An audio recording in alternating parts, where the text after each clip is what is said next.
Dans la haute vallée de l'Aude, Rennes-le-Château se dresse comme une forteresse. Depuis un siècle, un secret hante ses murs. Le secret de la fortune subite et inexpliquée de son curé, Béranger Saunière. De 1894 à 1907, l'abbé Saunière dépense en effet l'équivalent de 3 800 000 € en construction, dont la plus extravagante reste ce donjon crénelé, la tour Magdala, le bureau de travail de l'abbé Saunière. Mais le curé de Rennes-le-Château commence par son église, qu'il restaure à grands frais. Une église qui attire toujours de nombreux visiteurs. C'est tout à fait troublant. Cette image de démon, ça fait un petit peu peur. Voilà. L'histoire de l'abbé Saunière, Jean-Luc Robin la connaît bien. Il tient le seul café du village installé dans le jardin même du curé. Une façon d'allier l'utile à sa passion. Allons-y. Entre deux services, Jean-Luc nous emmène voir l'église de l'abbé Saunière, là où tout a commencé. Car le destin de Saunière bascule le jour où il entreprend de rénover son église. Tout début, vous voyez cette chaire, ça c'est lui qui l'a fait construire, mais à l'origine il y avait une chaire qui datait du XVIIe siècle. Et c'est en la détruisant que dans un des piliers, son carillonneur va trouver une petite bouteille qui contient un message. Et le lendemain, après avoir lu ce message, c'est très clair, et en plus il l'écrit dans son carnet, dans son journal, le lendemain il va découvrir un tombeau. Ici, il fait soulever une dalle, et dans son journal il va marquer découverte d'un tombeau. Et dans ce tombeau, il va remonter avec une marmite pleine de pièces d'or et de bijoux. C'est ce qui aurait suffi à faire restaurer toute la chapelle et construire le domaine? Non, mais c'est le point de départ, si vous voulez. Il est tombé sur quelque chose qui a été dissimulé en plusieurs endroits. Et ça, c'est la première cache.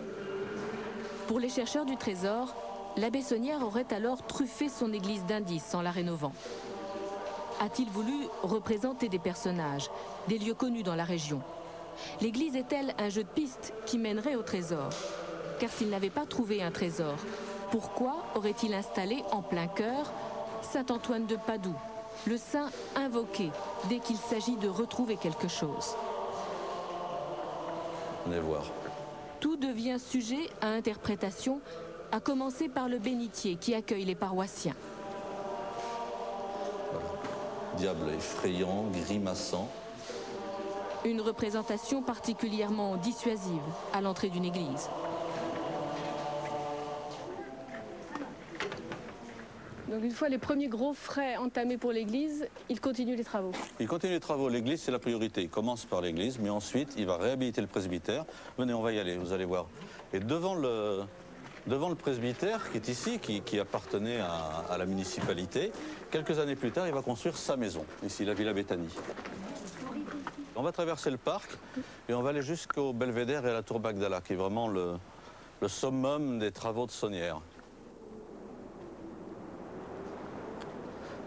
Vous avez vu ce paysage? C'est extraordinaire. On arrive de ce jardin ombragé et on tombe sur ce paysage magnifique.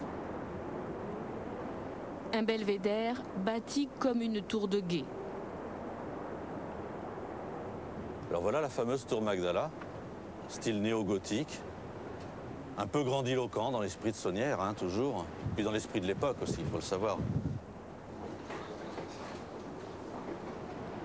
Donc c'est ici qu'on a la plus grande vue, la vue la plus générale de tout le domaine de l'abbé. Ah oui, là c'est un point stratégique. On voit tout le village, on voit le domaine, regardez.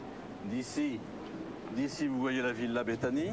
Il a fait de cet emplacement, parce qu'en plus il était quand même responsable, chargé de l'église, du presbytère et du cimetière. Donc si vous rajoutez ça à son domaine, c'est à peu près la moitié de la superficie du village qui était un no man's land, une propriété privée dans laquelle il était le seul maître, après Dieu. Quel était le trésor de l'abbé Saunière? Les hypothèses ne manquent pas.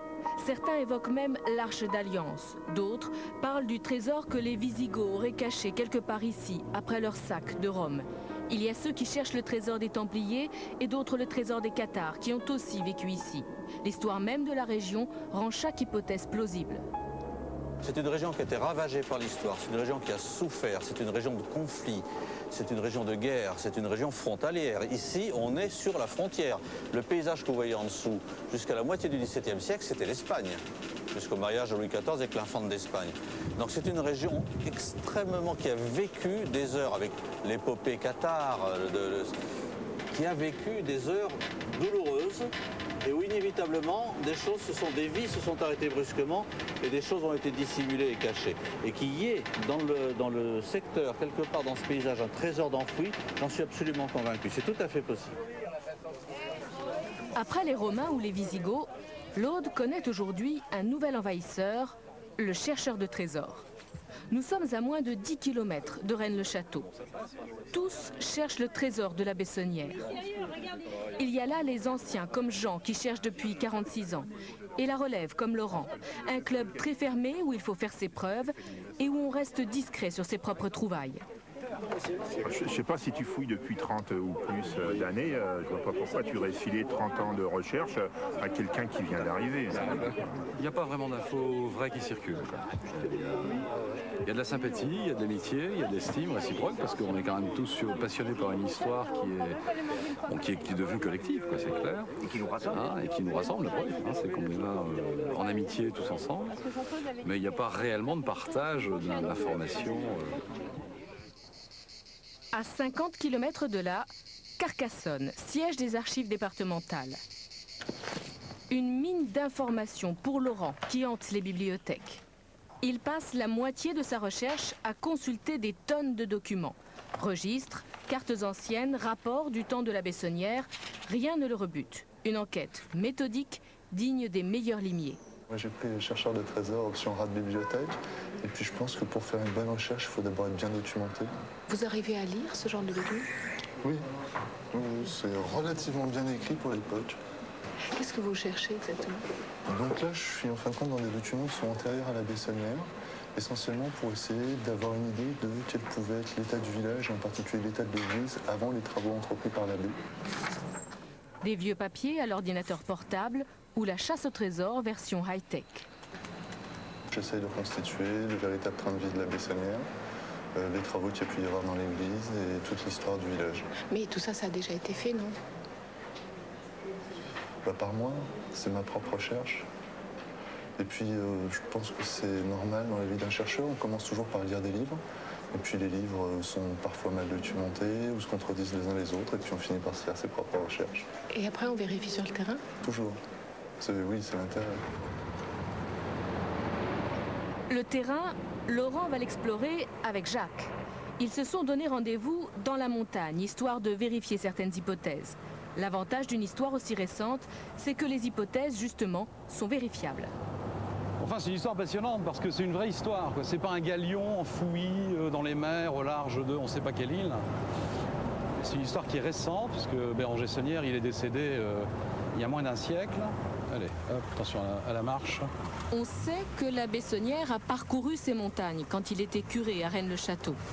Aussi, le meilleur moyen de retrouver son trésor, c'est de lui emboîter le pas. Sac à dos, casque de spéléo, une expédition plus qu'une promenade. Le but, retrouver une ancienne mine depuis longtemps abandonnée. Il y en a eu beaucoup dans la montagne de Blanchefort. Des mines de cuivre, de fer ou d'or. Autant de cachettes possibles.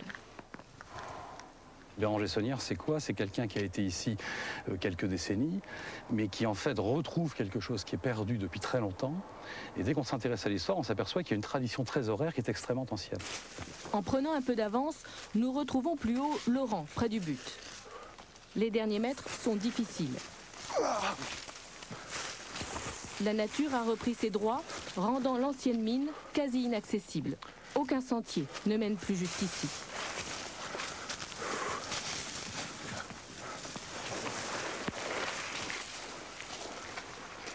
C'est ce que vous cherchiez, là?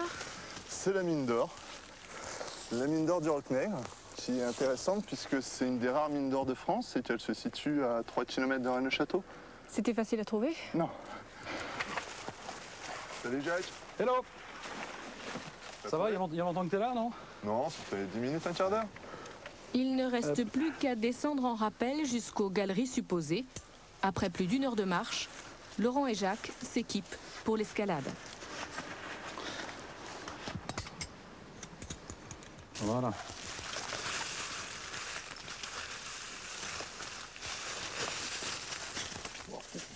Il va me dire, ouais, tout va bien, c'est facile. L'ancienne mine n'est pas très profonde, du moins en apparence, et pour un randonneur entraîné. Wow. Ok, à toi Jacques. Ah oui, effectivement. Ah la vache. Là, je suis carrément dans le vide. Hein. Ouais. Normal. Ouais. Laisse aller. Vas-y, c'est bon. Hop. Vas-y, doucement. Oh, attends, j'ai le bras coincé. C'est bon? Ça va. Ok. Hop. Tranquille. Arrivé au fond, l'exploration peut commencer. Tiens. Ah oui. Ça, c'est intéressant, ça.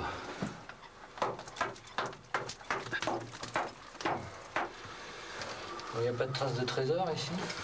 Bah, on voudrait bien savoir s'il y a des traces d'or. Il y a des quartz qui sont souvent... Enfin, on peut trouver des quartz aurifères. Beaucoup de cuivre. Ouais. Du cobalt. Ouais, là, effectivement. Non, c'est une mine de métallurgie. Et là, on prélève des échantillons pour bien vérifier que c'était une mine d'or. La galerie se rétrécit Ouais, effectivement. avant une salle plus grande. C'est quand même plus confortable. Ah, t'as une autre salamandre là. Ah oui. Un petit touche pas, parce que c'est vénéneux. Tiens, tu vois ce que je vois? Ah non, c'est pas vrai, ça continue. C'est un indice? Non. Non. C'est une plaisanterie. Ça, c'est un type qui a un gabarit, qui fait ça. L'imposteur est bien connu de tous les chercheurs de trésors. Sa fausse croix antique s'est multipliée dans la région. Le faussaire a devancé une fois de plus les chercheurs de trésors. Inutile d'espérer trouver une information encore intacte. Déçus, Jacques et Laurent mettent donc fin à leur expédition.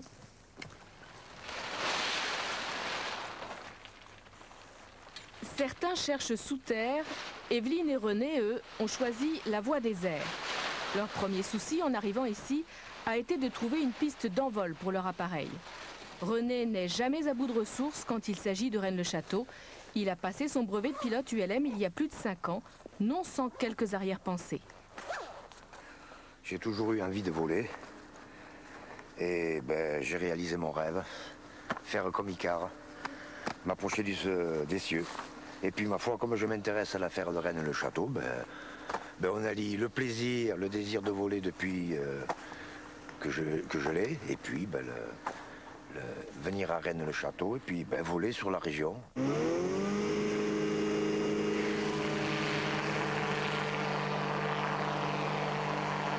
Aux commandes de son appareil, René redécouvre la région du ciel après en avoir parcouru tous les chemins.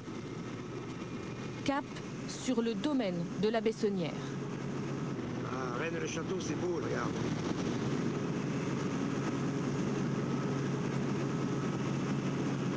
Quelquefois, avec l'humidité du sol, on arrive à voir des ruines, des restes de traces d'habitation. Un survol à basse altitude qui lui permet d'avoir une vue très précise de la topographie de Rennes-le-Château, d'en mémoriser les moindres ruines, pas toujours visibles au sol. Bref, de survoler l'énigme. Une énigme qui fait couler beaucoup d'encre. On compte bien plus de livres sur la Bessonnière que d'habitants au village. La librairie de Rennes-le-Château vit du mystère et en vit bien.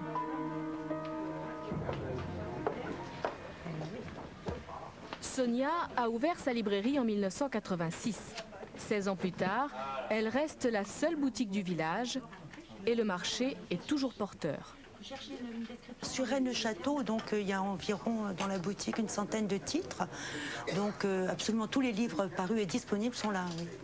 Et il y en a eu 100 ou plus d'écrits sur Rennes-le-Château? Oh, beaucoup plus. Moi, je n'ai pas tous les titres écrits en langue étrangère et il y a bien les 20 premiers titres qui n'existent plus, qui ne sont plus édités. Les clients de passage ne sont pas tous des chasseurs de trésors. enfin pas encore. Je cherche quelque chose. Non, rien de vraiment précis. Mais j'ai appris quelque chose d'intéressant sur l'histoire de Rennes-le-Château.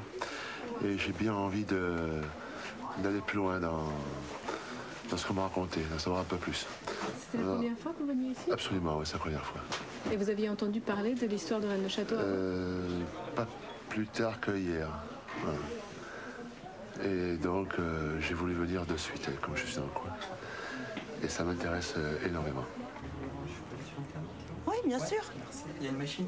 Oui. Juste au-dessus de la librairie, un espace accueille les internautes. Comme il faut vivre avec son temps, la Bessonnière est aujourd'hui sur Internet. Frédéric tient à jour le site consacré au mystère de Rennes-le-Château. Qui sont ces internautes? Alors 60% c'est l'étranger, donc 40% en France, et après donc c'est essentiellement les États-Unis. États-Unis, Grande-Bretagne, on a même des connexions du Kazakhstan, de Malaisie. Enfin, tous les mois, près de 60 000 personnes passent sur le site. Donc ça brasse énormément de monde. Le site appelle de nombreuses mises à jour pour lesquelles Frédéric sillonne la région. Parfois, sur des indications d'internautes, il part photographier des éléments qu'on lui demande aux États-Unis ou ailleurs. On ne sait pas trop en fait ce que c'est. Est-ce que c'est une ancienne tombe ou est-ce que c'est une marque géographique? Quoi qu'il en soit, c'est une pierre qui est quand même assez intéressante et assez intrigante. Donc elle va se retrouver sur Internet? Elle va se retrouver sur Internet dans quelques heures. Les explorateurs du bout du monde gardent ainsi un œil sur la région via Internet. Récemment, j'ai envoyé une série de photos au Canada pour un chercheur qui était un peu éloigné. Un engouement international qui n'est pas toujours du goût de tous. Quand il s'est assis dans le fauteuil de maire, Jean-François L'Huillier pensait entamer un mandat paisible. Ici, ce petit jardin. Mais il a rapidement dû faire face à un vandalisme un peu particulier. Et encore, voilà ce qui s'est passé récemment. Les gens viennent fouiller. C'est impossible de faire un gardiennage 24 heures sur 24. Les traces de fouilles ne manquent pas dans tout le village. C'est une fouille exécutée par un chercheur, mais c'est Butillon, dans les années 60. 65, les fouilles sont interdites, mais ça ne les a pas du tout. Parce que là, il faut quelques temps. Vous avez vu, il est dans le rocher, là. Hein. Il descend dans le rocher. Et vous allez en voir dans le domaine, comme ça, plusieurs. Quand la municipalité a racheté le domaine, elle a dû ainsi reboucher une vingtaine de galeries. Ce n'est pas du montage pour touristes, ça a été laissé en état. Nous n'avons rajouté qu'une pelle et une pioche, mais tout le restant, c'était exactement comme ceci. Le domaine est un gruyère. Face au danger d'effondrement, un arrêté municipal a même été pris en 1965 pour interdire les fouilles sur la commune. À quelques kilomètres de Rennes-le-Château, la recherche, elle, continue, bien plus inoffensive. Après l'ULM, René revient à l'exploration de terrain et embarque dans l'aventure famille et amis. Destination, les ruines d'un ancien château templier. Ni pioche, ni baramine, les sacs à dos ne contiennent rien d'autre que le pique-nique. La recherche du trésor n'est qu'un prétexte pour organiser le programme des vacances. Quoi?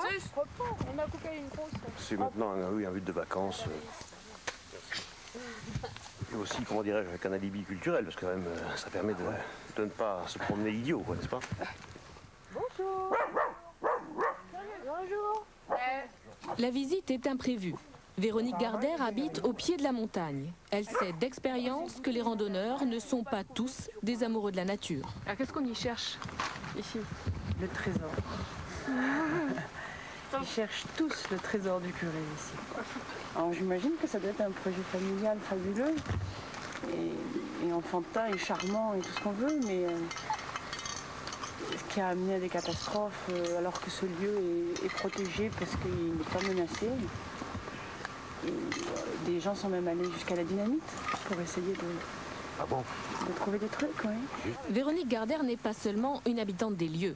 Elle a été archéologue pendant 10 ans et a travaillé sur le site. Plutôt que de se fâcher encore avec les chercheurs de trésors, elle préfère prendre spontanément la tête du groupe.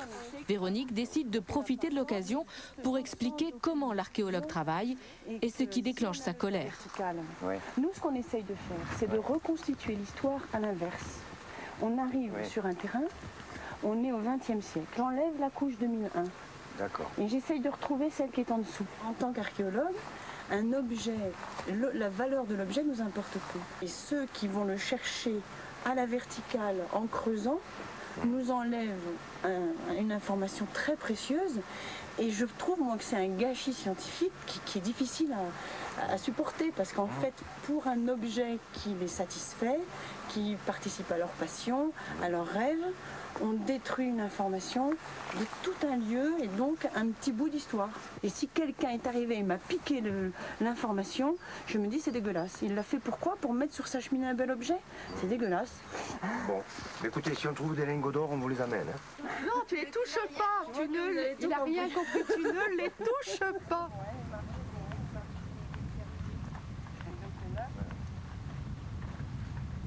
Les ruines du château sont en vue et là encore, l'ignorance de certains chasseurs a fait des dégâts.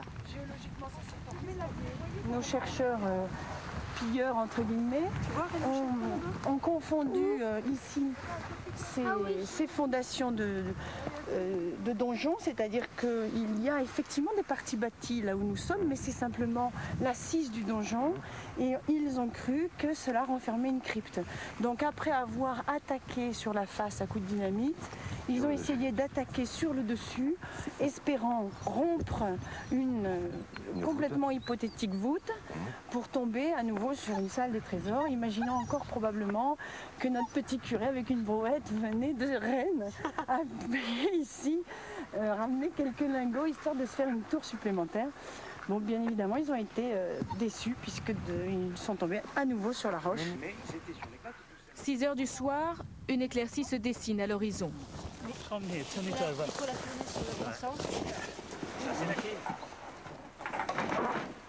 L'occasion que guettait René pour tenter une nouvelle aventure. C'est pas un peu lassant parfois de pouvoir contribuer ainsi à la chasse au trésor? Lassant, ça fait partie de mes vacances. C'était ça ou un cas de divorce, donc j'ai pas eu le choix et maintenant j'y prends beaucoup plaisir. Parce que c'est une aventure à chaque fois. Surtout les vols en montgolfière, on ne sait pas où on va en fait. Dave et Nathalie, les aérostiers, sont devenus des amis. Toute la famille a appris les manœuvres du gonflage de la montgolfière.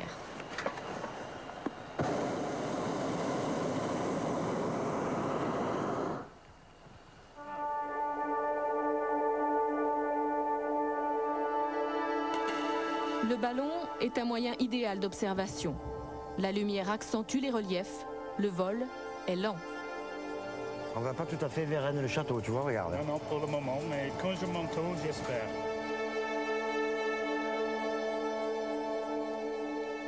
Quand on est au sol, on ne voit pratiquement rien. Mais avec le ballon, on arrive à voir, avec la lumière rasante, quelquefois, des structures ou des ruines qu'on ne peut pas voir lorsqu'on est au sol. Il faudra toute l'habileté de Dave pour trouver le bon vent qui nous ramène sur Rennes-le-Château. On voit bien la tour Magdala et le domaine de la baie. Pour les photos, c'est très bien, puis ça nous permet de voir les anomalies du terrain et de prendre des photos. Oui. Libéré du pilotage, René peut ainsi photographier des reliefs qu'il explorera plus tard au sol. Retour sur Terre, juste avant la tombée du jour.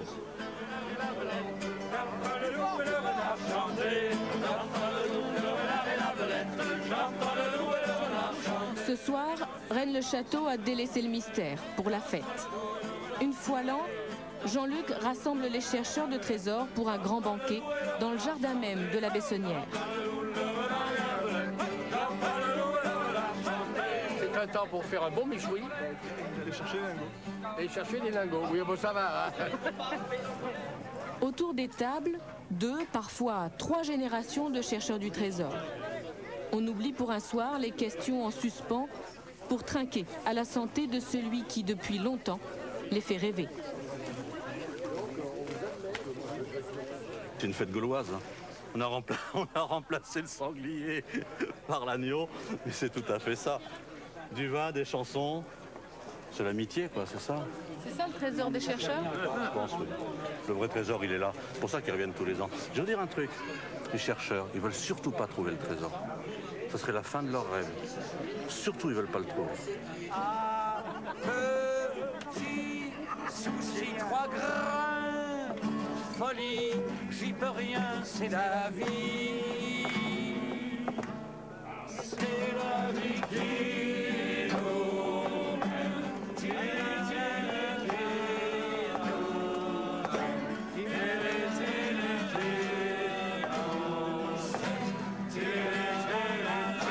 Depuis la Bessonnière, personne n'a jamais fait fortune ici. Ça n'empêche pas la quête de se poursuivre chaque année. Et de fait, il est peut-être bien là, le vrai trésor de Rennes-le-Château.